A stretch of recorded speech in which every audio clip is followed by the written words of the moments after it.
Welcome, everyone, to the ComedySportz Podcast with your host, Christine Rollo Capriolo. Today's special guest has a pun rate of 185. It's Tim, the Tortoise, and the Harrison. Welcome back, my wonderful, lovely listeners. So glad to have you back. It's me, Christine Rollo Capriolo, with the ComedySportz Podcast. Today, I'm joined with Tim Harrison from ComedySportz Indianapolis. Hi, Tim. Thanks for coming. Hello. No problem. Thank you. Yes, it's wonderful to see you and have you here. And your shirt says "World's Greatest Uncle Tim." Yes. Are you a good uncle? Actually, it's a joke. Oh, you don't have any because I have a granddaughter. Who so I have a brother, Jim. Okay. Tim and Jim. That was great growing up. My kids, call him Uncle Jim. Yeah. So she thought she was wrong when she would say Grandpa Tim. Oh. And so she started just randomly calling me Uncle Tim. Oh, and you're really Grandpa, but just Uncle. Oh, I love that. Everyone it just caught on, and I loved it. I thought it's just a great bit. But my best friend Beth Haley made me this shirt, and now everyone asks, and that's a good story. It's a running joke. She's hilarious. So I always start with where you're born and raised. Where are you from? I was born in Brazil, Indiana. Oh my God! Which is I about thought you were going to say Brazil. I'm like, really? About an hour west of Indianapolis, and then I've lived in Indianapolis probably 35 years. Yeah. So you're born there, and now you're there. Yeah. Where'd you go in the interim there? Well, I went to college, Rose-Hulman, which is in Terre Haute, for a while. But I've lived in Indianapolis for a long time. Okay. Yeah. Excellent. What kind of kid were you? Total nerd. Yeah. Total nerd. Yeah. I was the one that people, came to school early just to, get the answers to the homework that was due that day. Okay. Yeah. Okay. Big drama person. So you were choir. Okay. Yeah. What did you want to be when you grew up, when you were a kid? I didn't really know. No? Yeah, no. I was heavy into acting and music and stuff like that, but. You were? Yeah. So you were doing like plays in school? Oh, yeah. Yeah. And even into adulthood, yeah. Oh, okay. Dramatic ones or comedies? Mostly comedies and musicals, yeah. Yeah? Yeah. And then how did improv come into your life? Improv came along because I was trying to find something that didn't take up as much time. Because if you're doing plays, even like community theater, you're like 4 nights a week and blah, blah, blah. And you got to memorize lines. Yep. Another obscure fact. I was in a barbershop chorus really? For like 7 years. Yeah. I was just trying to find something that was not very practice heavy. Uh-huh. And the funny story about that is that I almost didn't audition for ComedySportz. When you say audition, like you'd heard right away about ComedySportz and thought, this is what I want to try? Yes. Or did... Yeah, I was like, oh, improv, that sounds cool. I'm going to go try that. Had you been to a show? Yes, I'd been to a couple of shows. I thought, this is fun. I could do this. Okay. And then the week before tryouts for ComedySportz were tryouts for a long form show that they were doing. And I sucked so bad. Oh, no. And that whole week, I was like, nope, I don't think this is for me. Uncle Tim. And I know.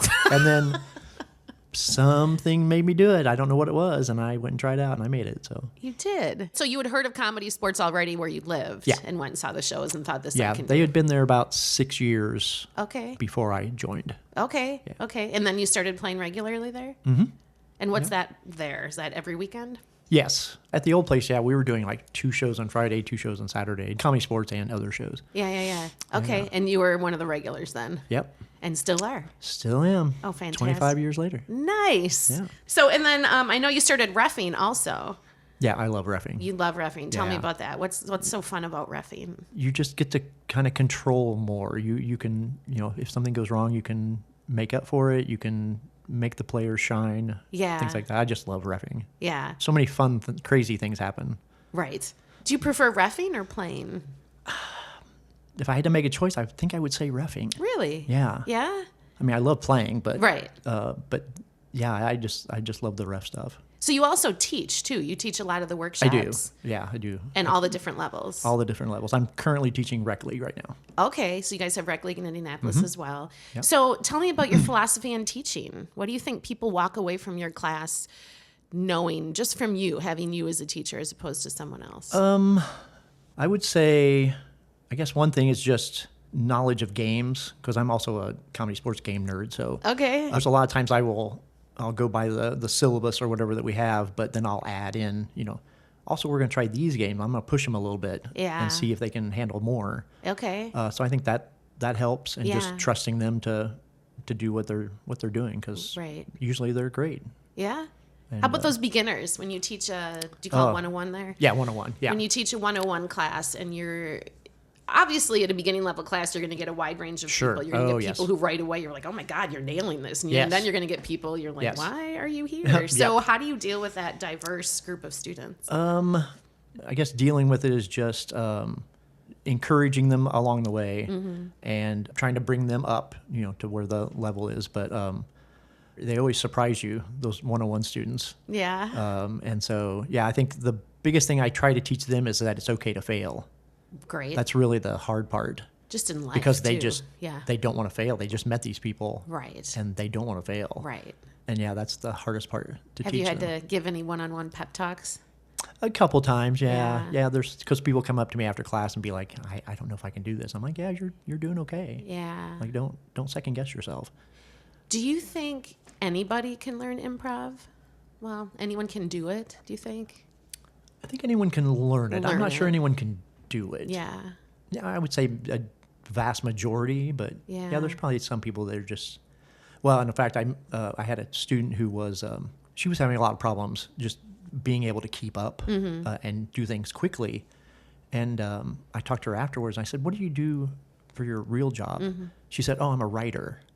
And that was it. Yeah. That was it. She said, I'm thinking so far ahead with like, oh, my character needs to do this and this and this, and the moment's already passed. Right. And she's like, and then they should do this and this. And she's like, oh, no, the moment just passed. Yeah. And I'm like, she actually did improve over that second half. Oh, because great. She tried not to think as a writer. Right. But that was a weird thing that we just kind of fleshed it out afterwards.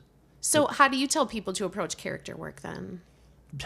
There's all kinds of various ways, but just trying to find some either verbal or physical, copy a family member, all those kind of tricks that people have. Yeah. Or do an amplification of yourself. Right. Things like that. There's all kinds of tricks. Yeah. And then in that 101 class, how do you approach, people who come up and deny, or just sort of stand there and talk and argue and, halt that scene? How do you talk to them about yes and how to, embrace that? It's hard. It is hard. For people because I don't know why. It's that conflict seems easier, but. Yep. It happens all the time. Yeah. Especially like high school league, they do it a lot. Question after question. High schoolers love the angst. But in the rec league match last week, one of the guys completely denied something, and I just afterwards in notes I was just like, do you understand why that's not working? Just kind of pointing it out to him in a nice way. You don't want to come at him hard or anything like that. But it's like you dummy. If you just accept it, right? Even if you don't like, sometimes it's like. Just the yes part of yes and helps. Right. Just say yes, okay. Just do the yes part, and then maybe later you can add the and. Right. Right. But don't say no right away. Yeah. So how do you approach note giving then? So it sounds like you kind of ask them, did you see what happened? Did you? Okay. Yeah, sometimes, yeah. Yeah. I try to be as positive as possible. I just think you need to reinforce the positivity because if not, they'll retract inside and maybe shut down and stuff like that. So, try to build them up and maybe just try to do different things, like the writer problem. Right. And we kind of worked that out, and she was much better and had a lot more fun. Oh, that's great. After that. Something clicked for her then. Yeah. Something clicked. That's good. So you teach high school league too, you said? Used to a long time ago, but okay. It's just too time consuming. Those high schoolers. Yeah. What do you do? Like, are you full-time at this or what's your day gig? What do you do? My day gig is I'm a chemist by degree, but I work for a drug development company as an auditor. Wow. Very analytical. Yeah. It's completely opposite of ComedySportz. Totally opposite. So your brain needs this release at ComedySportz. Yeah, definitely. Right. How has improv helped you in your daily life or in your chemistry job? Unbelievably so. Tell me about it. Like, I will tell my boss, I've worked for this job for about 3 years now. I consistently tell him, I think you hired me more for my improv skills than my actual science skills. Yeah. Because with that job, things change all the time. Okay. People cancel. You have to change the date. People are out of office. People are sick. Yeah. Because I have to facilitate audits and get all these people in here that are subject matter experts to talk to the auditors about what they do. But again, crazy things happen, just like in ComedySportz matches, and it's like, oh, I have to shift gears in a second. Yeah, you got to turn on a dime and figure it out. The auditor's not going to travel now. Yeah. They're going to be on WebEx. Okay. So now we've got to change the entire thing. And so, I improv So you're comfortable with all those changes, and those can make Yes. a lot of people uncomfortable. Oh, but yes. you can just go with the punches. Is Yes. that the phrase? Yeah, Yep. yeah. Okay. Yeah. And you think your boss recognizes that? Oh, I think so. Yeah. How about in just your daily, like your family life, your daily life? Do you find yourself that improv has helped with relationships or? Oh, yeah. Yeah. Yeah. Well, even I will tell you another granddaughter story. She loves charades. Oh, So I used to love playing charades with my family. We when I play was a charades kid. all the time Yeah. when I go over there. Two things. One, she's a cheater. Harper. The funny thing is the card game that she has that has the charades on it, they have 3 suggestions per card. Mm-hmm. But the first suggestion, there's a picture at the top. Okay. So she will routinely hand me a card and say, "Here, show me number 1." I'm like, that's not the way this works. This is not improv. This is just you wanting to be right all the time. So I routinely will go, "No, I'm going to do number 3," and just throw her off. Cheater, McSkeeter. What kind of games do you like to play? What's your favorite game? That is so hard. I mean, I have to default to 5 things as being one of my favorites. Yeah. What do you like about it? I mean, it's fantastic. It's just so fantastic. Yeah, and once you get it, Yeah. which takes a while sometimes, Yeah. but once you get it, no matter how hard the suggestions are, Yeah. you have a chance. Yeah. And as ref, I like to mess with them. How so? So I will, my thing that I do, and I literally do this every week, and they forget every week when they're guessing, is I will get a 5-letter name from the audience. Okay. And then each thing will just be that letter. So you get the name Derek. Right. And so Okay. it's, dancing in Denmark with, the dominoes. Weird stuff. But you get much better suggestions, I think, when you do that. Oh, so then the second 5 thing is all E's. Yes, Oh, correct. okay. Yeah. Oh, I'm sorry, yeah. I thought you were For going to that. do DE. Never mind. Got it. Yeah, so okay. yeah, D, then E, then Yeah, whatever. And they still forget. They forget Because as they're guessing, they should pick up on it. That it's all the same letter. Oh, wait, whatever you're showing me should start with a D. Yeah. Nope. They always, at the end, they're like, "Oh, yeah, the letter thing." Right. Yeah, I've done rhyming words for 5 things. Really? So like fixing a car at the bar with a guitar. Which just, to me, the joy is when they get it right and then they realize it. And then they they're realize like, what you're doing. You Uncle I'm Tim. Yeah. Do you guys always play 5 things as a one team, or do you ever do 6 things? We do 6 things sometimes. Okay. Yeah. Which I also like. Yeah. That is a super fun game. You're doing fun gibberish, game. you got mime, you got Yeah. the guessing, it's just, and the craziness with audience suggestions. Yes. So I also like, as a ref, I like Back to Whenever. Oh, tell You me know about that game? Mm-hmm. You start a scene, and then anytime you hear something that could be like, "Oh, let's go back to when that happened," and you just continually go backwards in time. Oh, okay. So that the initial scene suggestion is almost moot because it changes rapidly. Based on whatever happened go. in that Yeah. scene, you're going back and back and back. Yeah. How far back have you gone? Ooh, back pretty far. Yeah, caveman time. But and we what's great about indie and other groups is that they will play, whatever. Yeah. So I mean, we're heavy into music. We love music games. What kind of music games do you play? I mean, I'll call them the basics. I mean, like To Do Run Run. Oh, sure, To Do Run Run. But like Sing It, we do that one a lot. Tell me about that one again. Is that with you have a line in a scene, and then the ref will yell, "Oh yeah, sing it," and then you have to make a song based on your line. Correct. The scene. Okay. Yeah. I love Rosetta Song. That's one of my Tell me about favorites. that one. Rosetta Song is you have to pay attention to 2 things. Okay. You have to pay attention to the ref, who's going to either blow the whistle or ring the bell, and you will go from English to gibberish, or from gibberish to English. While singing. No, just while this speaking. is still talk. Okay. But the sound person can randomly play music at any time, whether you're in English or gibberish, and then you have to sing. In English or in gibberish. Correct. And then when the music stops, you're back to talking. Okay. And then the bell will ring and you'll switch. And so it's switching just back and forth. And then, of course, that ramps up like most comedy sports bits. Sure. And while you're singing, you could switch from gibberish to English to back to Joe. Oh, that's fun. And that's called what again? The Rosetta Song? Rosetta Song. Rosetta Song. Got it. Okay. Yeah. Oh, that's fun. That's a fun one. Yeah. Give me one more musical game you guys play. One that we've been doing a lot recently is called Ping Pong Battle. Ping Pong Ballad, not battle. Ping Pong Ballad. All right, tell me about that. You get an audience member, comes up, you interview them for a little bit of information, and then each team is on either side of that person in a line. And so if they're looking to the blue team, that person is singing to them. And then as soon as they switch over here, the red person then has to pick up right where the blue person left off and continue singing. Almost like story. Yes, like, and so the ping pong is the audience member going back and forth. Okay. And then once you've been like turned away from, you go to the back of the line. The next person comes up.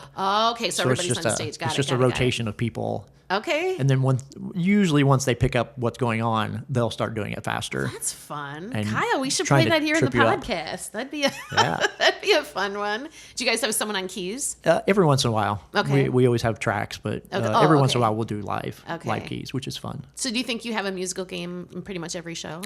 Oh, yeah. Yeah. Oh, definitely. Yeah. Okay. If we do have live keys, there's a 9 o'clock on a Saturday from the old Billy Joel song. Okay. Basically, you will sing the chorus, but whoever the singer is setting up what's going to happen in the scene. Then you stop that chorus, they play the scene for a while, and at any time you want to jump back in, you will kind of tap the accompanist, and they will start playing again, and you can change the scene or add to it or add a conflict or whatever. So it's you just kind of directing the scene a little bit, but it's all done musically, which is very fun. What do you tell people maybe when you're teaching or even your own teammates who might be a little uncomfortable with music or singing? What's your advice to them? I mean, obviously, if they're really if they don't want to sing, we'll accommodate that and not sing. But they should, yes, right? I mean, how do you like? Come on, it doesn't matter if you can really sing; just have fun with it. Oh yeah, because I've heard some of the better musical imperisers that I've seen can't carry a tune. Right, in a bucket. They can't sing, but it's commitment, right? Just talk sing it. Yeah, yeah. There was Al Oldham years ago, a Milwaukee player with accents. He would, he'd be Irish or whatever in a scene, and he would just talk in our regular Milwaukee talk. And he'd be like, yeah, I'm Irish. And then he would just keep going. And somehow he committed to being Irish, but yet not even speaking with that accent. And it worked, and the audience loved it. I don't know how the heck he did it. Yeah, so commitment to just singing, even if you can't sing, is... Oh, that's great. I love when the other cities come and they do musical games. Yeah. Because I feel like Milwaukee hasn't done that in quite a while. Okay. What's your kryptonite? What's the kind of game you're just like, oh my God, I don't want to play Yeah, I know what it is. What is it? Okay, don't publish this because the other teams will start pitting the game against us. Any kind of story game, conducted story, or instruction manual.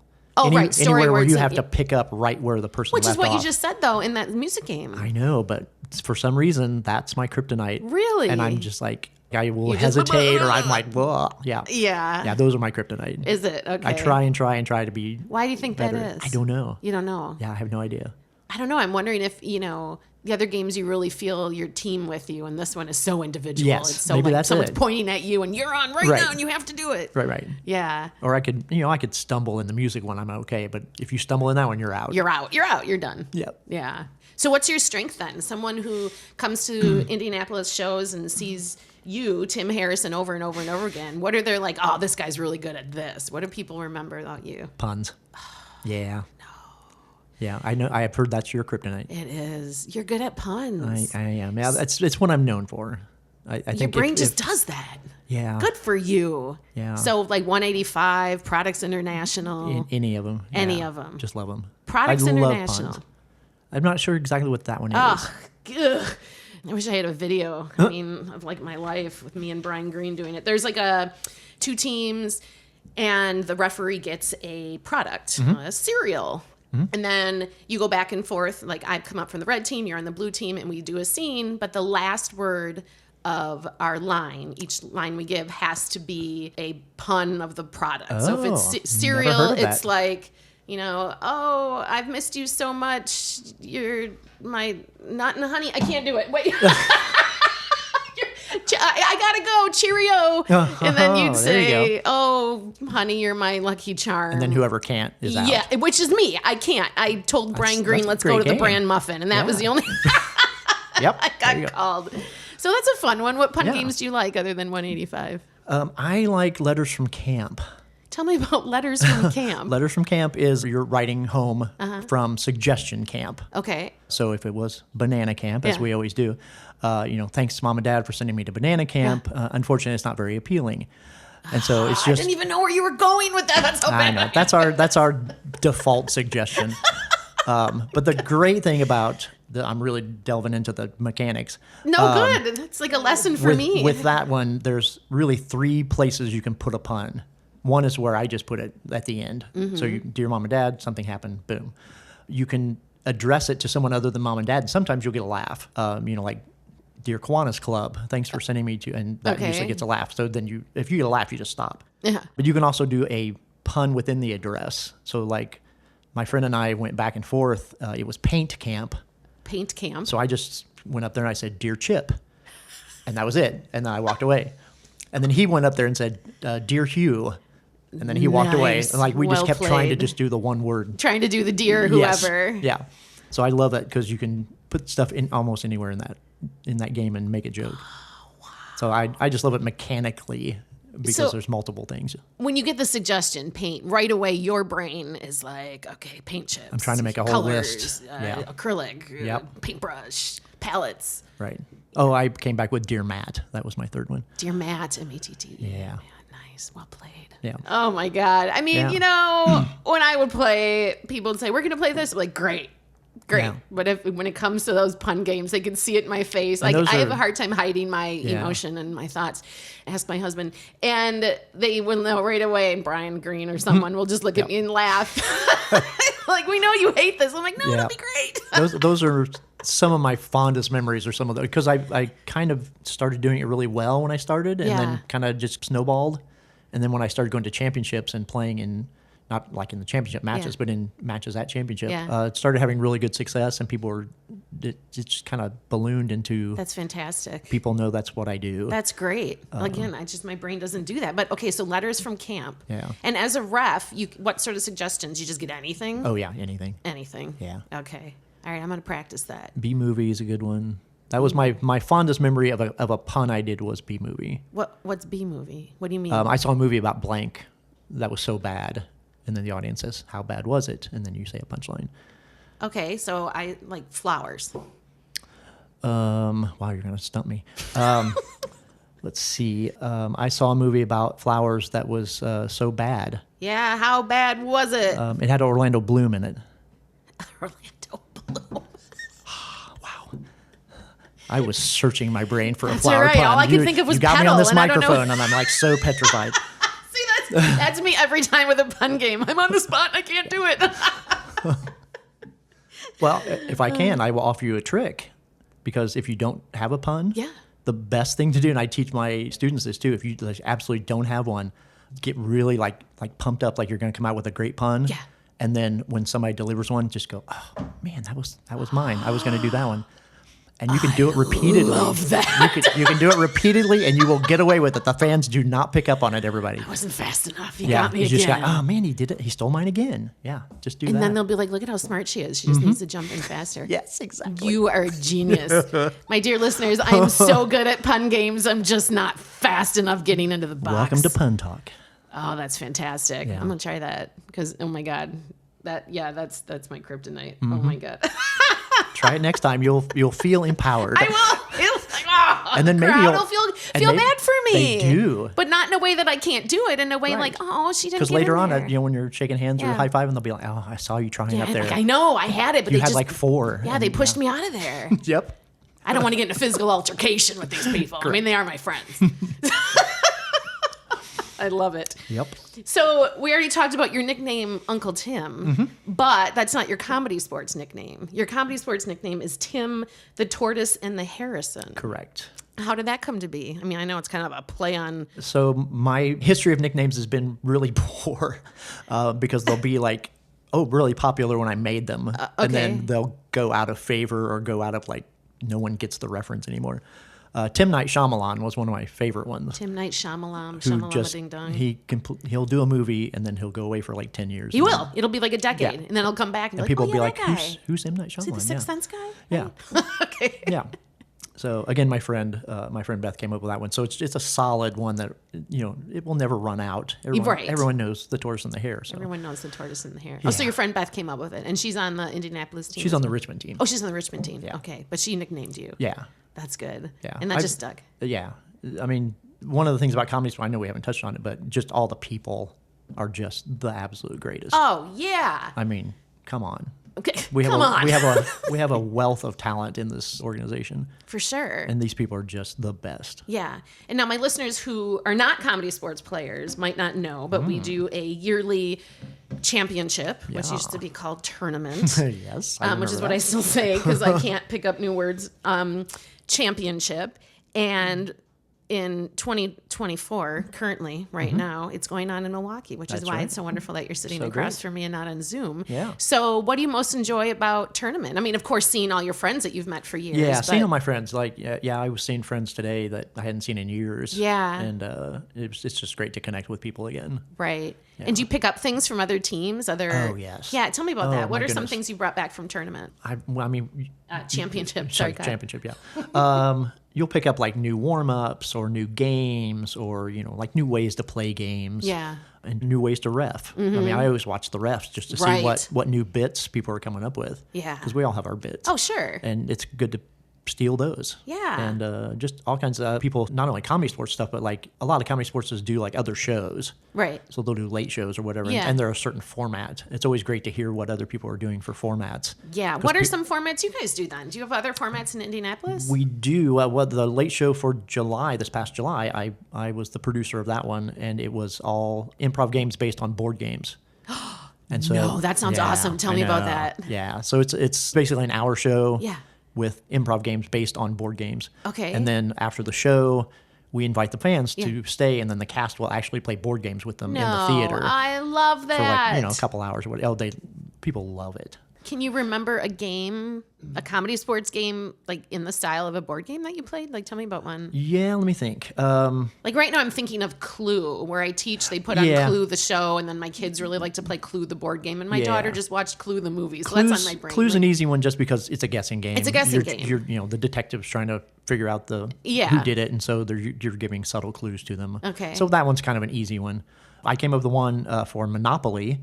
I was just thinking, how would you do Monopoly? Which is basically a two-person scene with the third person in jail. Okay. And then, I know it's a stretch. And then the two-person scene is kind of treated like ABC. So every other line of dialogue has to begin with the next letter. Right. So you start with A, I start with B. Right. But we used all the letters in the word Monopoly, which just happened to be LMNOPY. So they take it in that order. LMNOPY, circle back to L. So it's enough like it, but it's also much harder to remember where you are. Where you are instead of the alphabet. But if you make a mistake, the person in jail takes your character and you go to jail. Yeah.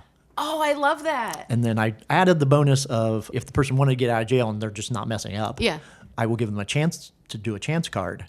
Okay. And so an audience member will draw a specific chance card, and some of them will get you out of jail, but some of them just make you do a task that just makes me laugh. Like you made new chance cards for this? Oh, yes. Like what? I made chance cards for it, yeah. What would it be? One was to like run and go get me a drink from the concession stand. Yeah. But there's only one drink in our machine that I like, so if you don't pick that one, you don't get out of jail. You don't get out of jail. Right. So you're just, okay. One is just to play a harmonica song in prison okay. while the scene's still going on. Okay. Things like that. That's great. Yeah. So you said every month you guys do a different kind of show? It's, sort of. I mean, it varies. Okay. So like that one, the board game one isn't... It was 4 weeks, yeah. It was just July. We might bring it back. But that one sounds really fun. Because it worked really well. Yeah. People just love board games. Oh, for sure. Do you know what a game-o-matic is? Yes. So we did a couple of those per show where people would just tell us what their favorite game was. Yeah. And then the three people would have to they'd line up and tell us how they would play it, and the audience votes on one of those. Oh, so the audience member says a favorite game, not a comedy sports game, but like a game. Just a game board game. I like to play Uno or something. Correct. And then three people would have to come up with different ways that they think of, how would you play Uno as a comedy sports game? Yeah. Oh, I love that. Oh, we had just some brilliant ones. Yeah.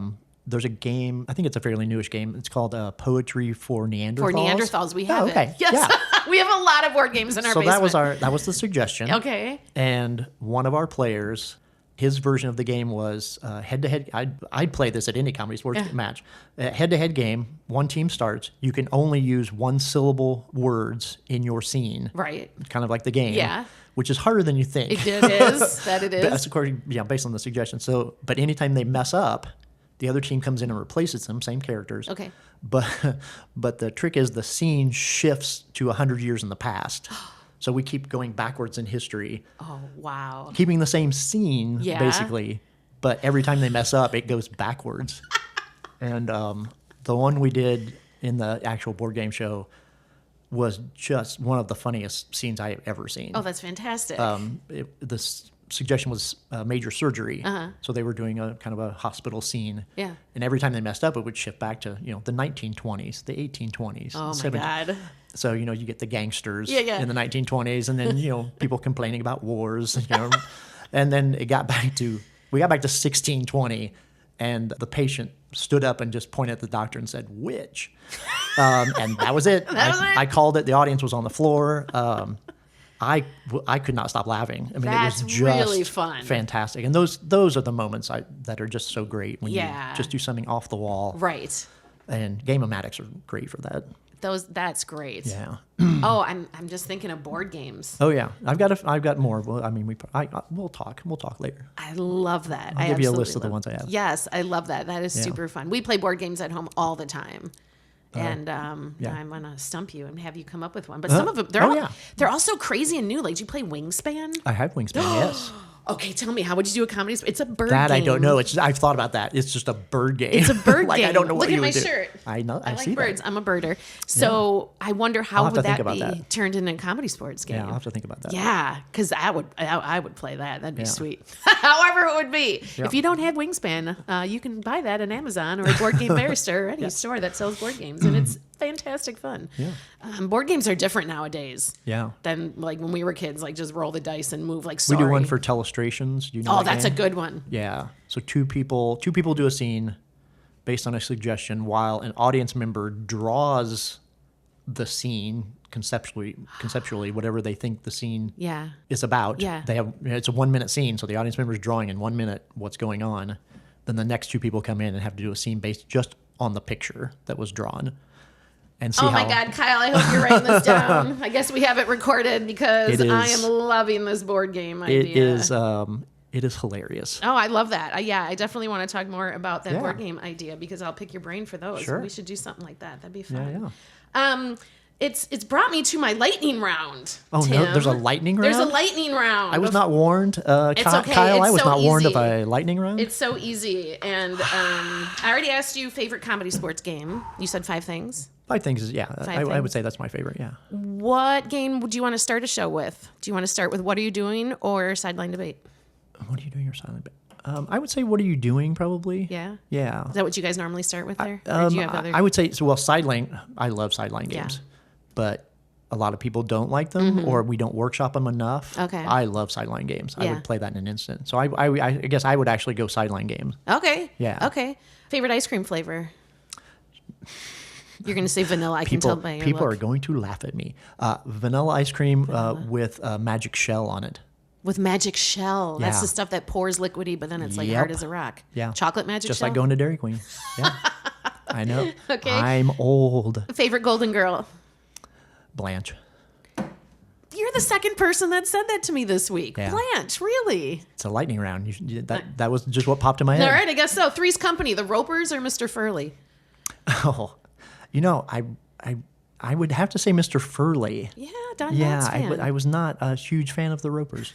Okay, favorite. I'm really dating myself right now. No, that's okay. Favorite bird? Oh, goodness. I've never been asked that question before.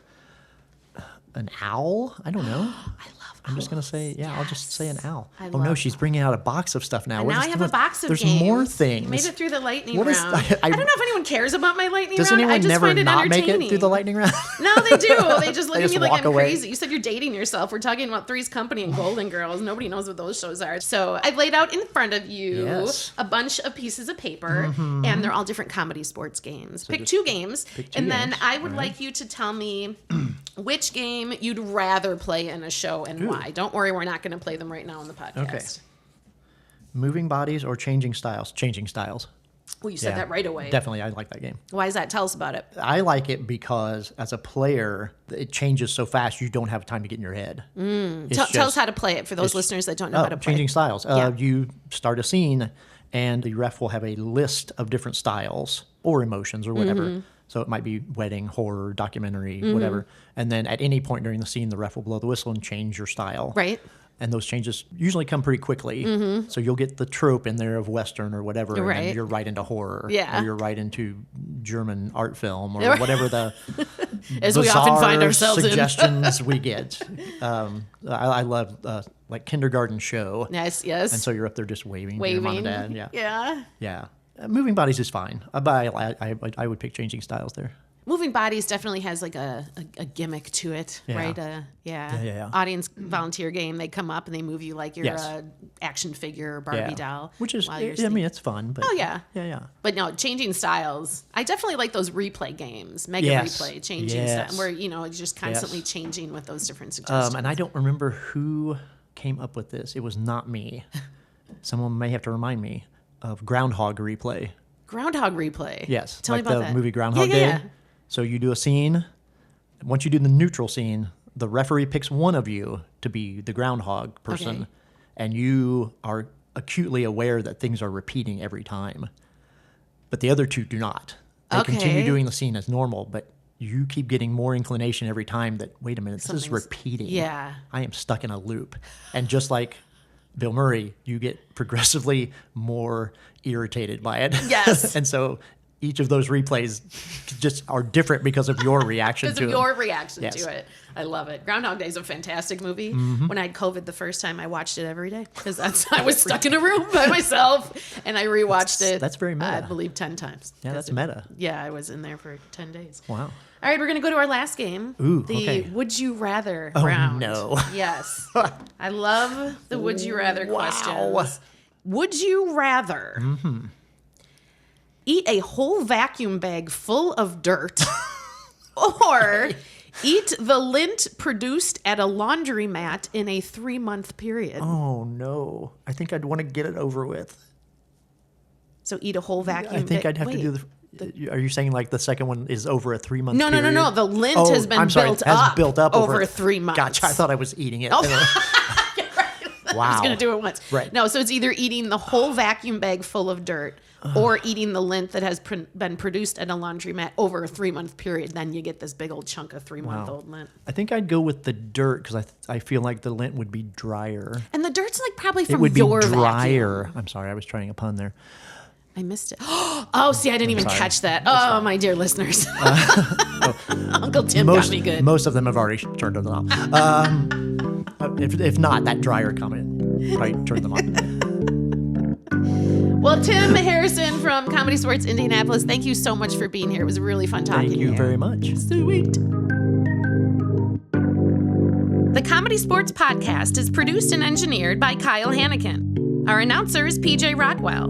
Like us on Facebook and follow us on Instagram. Send us your favorite Would You Rather question at the ComedySportsPodcast@gmail.com. As always, I'm Christine Rollo Capriolo. Catch you next time.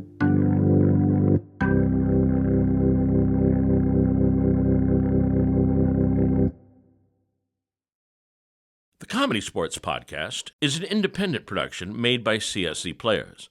The views and opinions expressed by the podcast host and any guests are their own and do not represent the views and opinions of any CSz location or CSz Worldwide. Vocabulary used by the host and guests is not necessarily representative of the CSz brand.